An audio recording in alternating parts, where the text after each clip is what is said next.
Mari kita naik kapal pesiar ke Karibia. Aku tidak mempercayai kata-kata yang diucapkan suamiku. Aku dan Phil belum pernah berpetualang seperti itu. Aku bergidik saat membayangkan harus memandang dari lautan ke daratan, dan bukan sebaliknya. Hatiku tergetar membayangkan pengalaman-pengalaman baru ketika turun ke darat untuk berdharma wisata. Setelah itu, aku menyadari kenyataan. Berdharma wisata di darat juga mencakup air. Misalnya, menyelam menggunakan alat pernapasan, snorkeling, dan berenang bersama satwa laut. Setiap kegiatan membangkitkan kenangan masa kecilku. Pada usia 12 tahun, aku nyaris tenggelam di sungai keruh di dekat rumah. Sambil menggelepar tidak keruan, aku berpikir, aku tidak bisa bernapas. Yang mana arah untuk naik ke permukaan? Aku akan mati di tengah kegelapan ini.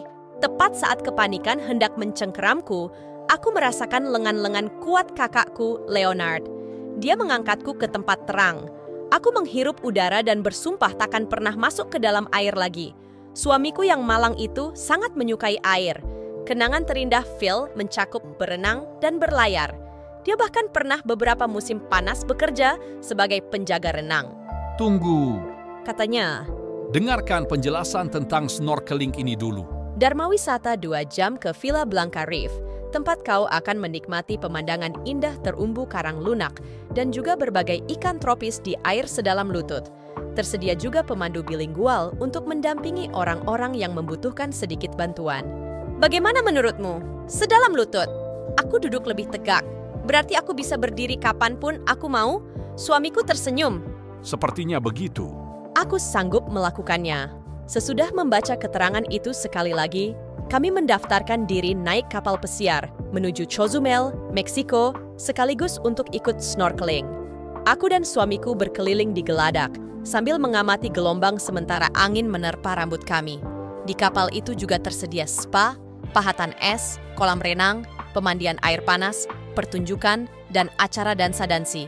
Begitu banyak yang bisa dilihat dan dilakukan. 2 hari kemudian, kami berlabuh di Cozumel.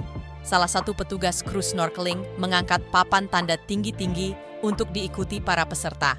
Sesudah terguncang-guncang di perahu, kami pun tiba di Villa Blanca Reef.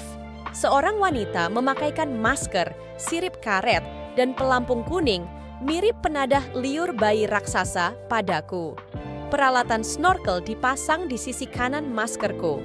Aku tidak begitu menyimak instruksi tentang semua perlengkapan tadi. Lagi pula, kedalaman air kan hanya selutut. Aku mengikat rambutku seperti ekor kuda dan melangkah ke dalam air dengan suhu sekitar 26 derajat Celcius. Dasar laut yang landai membuat permukaan air naik mulai dari pergelangan kakiku sampai lutut dan pahaku. Ketika permukaan air mencapai pinggang, aku mulai mundur. Terdengar bunyi peluit. Seorang instruktur mengajak semua orang mengikutinya ke air lebih dalam. Cepatlah. Seru suamiku dari balik pundaknya. Aku menggeleng. Kusangka kedalaman air hanya sampai lutut. Kusangka begitu juga. Ujarnya dengan nada minta maaf. Tapi kita pasti bisa melakukannya. Kau saja yang pergi, kataku. Aku akan kembali ke air sedalam selutut. Kau tidak ingin melihat terumbu karang. Suara Phil kental dengan rasa kecewa. Air mataku sudah nyaris tumpah, dan aku pun beringsut sedikit lebih dalam lagi. Biarkan aku berlatih dulu. Aku lalu mengenakan masker menutupi mata dan hidungku. Sambil berusaha mengingat kata-kata sang instruktur, aku memasukkan salah satu ujung pipa snorkel ke dalam mulut dan mengarahkan ujung yang lain ke bagian belakang kepalaku. Sambil membungkuk ke depan, aku menyelam ke dalam air dan melihat ke bawah permukaan laut. Air merembes ke dalam maskerku, bahkan sebelum aku sempat memusatkan pandangan. Aku lupa bernapas melalui snorkel dan malah menghirup udara lewat hidung, sehingga maskerku berkabut. Karena tidak dapat melihat atau bernapas, aku mencoba untuk berdiri, tetapi tidak bisa berpijak di dasar. Aku tersedak air laut sebelum suamiku sempat menegakkan diriku kembali. Phil ingin menyusul yang lain, tapi aku sudah terlampau ketakutan. Aku berkeras agar dia pergi tanpa aku. Seorang lelaki muda dengan rambut hitam keriting dan aksen kental menghampiri kami. Dia berkata dengan bahasa yang patah-patah, Anda pergi, senyor. Dia dengan aku. Anda pergi saja. Orang muda itu, yang ternyata seorang instruktur, menggandeng tanganku. Aku menirukan kata-katanya. Ya, pergi saja. Sementara Phil berenang menjauh, aku ingin sekali menendang diri sendiri karena bersikap penakut seperti itu, tapi tidak sempat melakukannya. Instruktur tadi membimbingku ke air sedalam lutut. Namaku Doni, namamu? Andini, jawab kau. Doni melepaskan pengikat ekor kuda kau. Ini tidak bagus Andini, air masuk ke masker. Dia menyisir rambutku dengan jemarinya untuk meratakan setiap gumpalan. Kemudian memasangkan maskerku kembali. Bernapaslah melalui mulut. Ujarnya. Setelah itu, dia menjelaskan cara menggunakan peralatan itu. Kali ini aku menyimak. Doni sama sekali tidak terburu-buru. Dia membantuku melatih bernapas melalui snorkel, mengapung dengan posisi tengkurap, melihat dari balik masker ke dasar laut setengah meter di bawahku, dan meluncur maju menggunakan sirip renangku. Aku lalu berdiri. Aku baru melihat ikan hitam kecil. Dia tersenyum, dan setelah itu kami mengulang seluruh prosedur itu kembali. Tepat saat aku mulai menikmatinya, dia berkata, Sekarang kita akan masuk lebih dalam. "Tidak," bantahku sambil melangkah mundur. Doni memanggil instruktur lain. Orang itu bergegas membawa pelampung jingga berbentuk oval dengan diameter sekitar setengah meter. Doni meletakkan jemariku di pegangan pada setiap sisi pelampung itu, lalu menunjuk ke air dalam. Kau ingin melihat ke sana? Kau siap? Doni meratakan rambutku dan memasangkan maskerku kembali. Aku mencengkeram pegangan itu dengan erat. Dia menyangkutkan tali di sisi pelampung ke lengannya, berenang ke air dalam, dan menarikku bersamanya. Dia berhenti 2 kali untuk mengingatkanku agar bernapas melalui mulut, menendang dengan kaki, lalu melihat ke bawah air. Berkas-berkas cahaya menembus air dan menyingkapkan formasi terumbu karang yang syarat dengan berbagai aktivitas.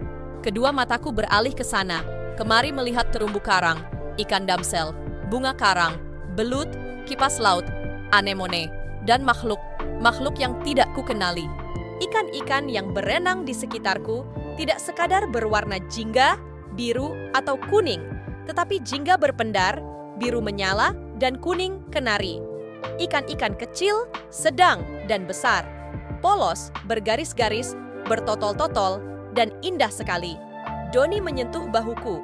Mata coklatnya menatapku. Dan dia pun menunjuk ke arah ikan barakuda keperakan sepanjang hampir 1 meter dengan rahang bawah menakutkan. Sesuatu menyapu lembut seluruh tubuhku.